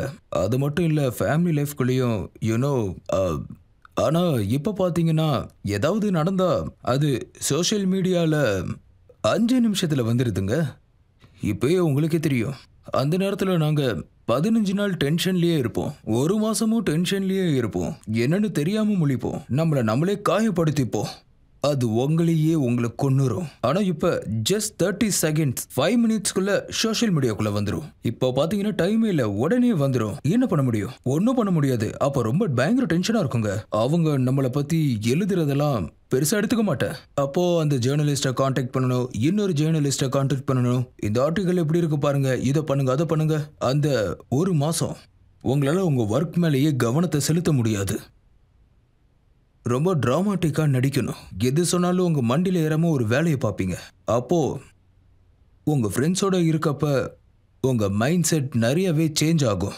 ஏன்னா நல்ல பர்சன்ஸ் நம்ம கூட இருந்தாங்கன்னா இந்த மாதிரி பிரச்சனையெல்லாம் ஈஸியா நம்மளால சால்வ் பண்ண முடியும். வேலையை ஃபோக்கஸ் பண்ண ஆரம்பிப்போம்.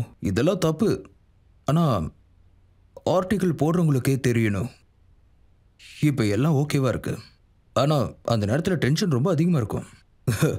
கேர்ள் ஃப்ரெண்டுக்கு தெரிஞ்சு போயிடும். அப்புறம் ஹீரோயின் மத்தியில் இந்த டாபிக் வந்து நம்மளோட மூடையே ஸ்பாயில் பண்ணிடும். உங்க தொழிலை பொறுத்த வரைக்கும் இப்போ ஒரு சர்ச்சை வந்துச்சு. அதாவது ரீசெண்டா நீங்க நாங்க 5 பேர் இருக்கோம், நாங்க ஈஸியாலாம் விட்டு தர மாட்டோம். நீங்க விட மாட்டோம் சார், விட்டு தர மாட்டோம். நாங்க எல்லாரும் அவங்கவுங்க வழியில போய்கிட்டு யாருன்னா சல்மான் கான், ஷாருக் கான், அக்ஷய் குமார், அஜய் தேவ்கன், அப்புறம் ஆமிர் கான், இவங்க எல்லாம் நாங்க எல்லாம் எங்களோட பெஸ்ட்டை மக்களுக்கு எடுத்துட்டு போவோம். அப்புறம் பெஸ்ட்டாக நாங்கள் உங்களை திரும்பி பார்க்க வைப்போம். நீங்கள் உங்கள் ஹெல்த்தை பார்த்துக்கோங்க. அப்புறம் எல்லாருக்கும் ஹெல்ப் பண்ணுங்க. அவ்வளோதான். Be good. உங்களை நாங்கள் என்டர்டெயின் பண்ணிகிட்ருக்கோம். எங்களுக்குள்ள வலிகள் இருந்தாலும், எனக்கே ஆங்கிளில் வலி இருக்குது, முதுகில் வலி இருக்குது, அடிபட்டு மூக்கு உடஞ்சி ஃப்ராக்சர் ஆகி ஸ்டிச்சஸ் போட்டு, எங்களுக்கு என்னதான் ப்ராப்ளம்ஸ் இருந்தாலும், என்ன நடந்தாலும் உங்களுக்காக உண்மையாகவே நாங்கள் என்டர்டெயின் பண்ணிக்கிட்டே இருப்போம். உங்களுக்கு எங்களோட வலி கூட உங்களுக்கு அந்த ஸ்க்ரீனில் தெரியாதுங்க. இது கண்டிப்பாக நான் கேரண்டி கொடுப்பேன். உங்களுக்கு எங்களோட வழியெலாம் தெரியாது. எப்போவுமே நாங்கள் சிரிச்சுக்கிட்டே தான் இருப்போம். உங்கள் வழியை மறக்கிறதுக்கு நாங்கள் தானே இருக்கோம். சல்மான், எனக்கு என்ன தோணுதுன்னா, 9 வருஷத்துக்கு முன்னாடி சல்மான் ஆப்கி அதாலத்துக்கு வந்தாரோ, அந்த சல்மானுக்கு இன்னைக்கு இருக்கிற சல்மானுக்கு நிறைய டிஃப்ரென்ஸ் இருக்கு. எனக்கு தெரில சார், நான் அப்படி யோசிக்கல சார். நீங்கள் நல்ல நல்ல கேள்விகள்லாம் கேட்டீங்கல்ல. இப்போ இந்த வருஷம் நான் எனக்குள்ள சில விஷயங்களை நிறைய மாற்றிக்கலாம், நல்லதாகவே வச்சுக்கலான்னு இப்போ நான் உங்ககிட்ட அப்பாலஜிஸ் கேட்டுக்கிறேன். அதாவது நான் எனக்குள்ள நிறைய தடவை மன்னிப்பு கேட்டுக்கிறேன். ஆனால் வெளியில் ரொம்ப கம்மியாக தான் மன்னிப்பு கேட்டிருக்கேன். அப்புறம் வேற என்ன சொல்கிறது, ஐ திங்க் எல்லாருமே உங்களுக்குள்ளே இருக்கிற ஒரு நல்ல குணத்தை நீங்களே கண்டுபிடிக்கணும்னு தான் சொல்லுவேன். நேரத்தை பயன்படுத்திக்கோங்க. நம்ம கிட்ட இருக்கிற எல்லா கெட்ட பழக்கத்தையும் கம்மி பண்ணிக்கிட்டு நன்மைகளை நம்ம அதிகப்படுத்துவோம். சல்மான், நீங்க ரொம்ப அழகா ரொம்ப நல்லா பதில் சொன்னீங்க. இருந்தாலும் நான் கில்ட்டியா ஃபீல் பண்றேன். Thank you very much. Thank you guys, all wonderful. Thank you. Salman, ஒரு அனௌன்ஸ்மெண்ட்டை நான் இந்த UAE மக்களுக்காக சொல்ல விரும்புகிறேன். சொல்லுங்க.